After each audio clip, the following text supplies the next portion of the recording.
இந்த உலக வாழ்வில் பெரும் மனிதர்களுடைய பயமே சக மனிதன் தன்னை குறித்து என்ன கருதுகிறான், என்ன நினைப்பான், அவனை நான் எப்படி திருப்திப்படுத்த முடியும், அவன் என்னை ஏற்றுக்கொள்வானா இல்லையா என்பதை குறித்து தான்.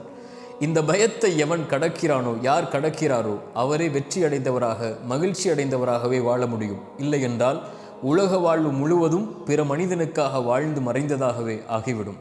இறைத்தூதருடைய உள்ளம் பிறருடைய வார்த்தைகளால் நெருக்கமானது. அல்லாஹ் கூறினான் அந்த இறைத்தூதருக்கு, நபியே, உங்களுடைய உள்ளம் அவர்களுடைய வார்த்தைகளால் நெருக்கமாவதை நான் அறிகிறேன். நீங்கள் அதை குறித்தெல்லாம் கவலைப்படாதீர்கள்.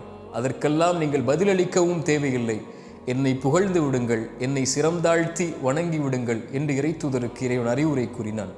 படைப்புகளை திருப்திப்படுத்துவது உங்களுடைய நோக்கம் அல்ல. படைத்தவனை திருப்திப்படுத்துங்கள். படைப்புகளை படைத்தவன் திருப்திப்படுத்துவான். நீங்கள் இறைவனுக்கும் உங்களுக்கும் நல்லவராக வாழ்ந்தால் போதும். யாருக்கும் அதை நிரூபிக்க வேண்டும் என்ற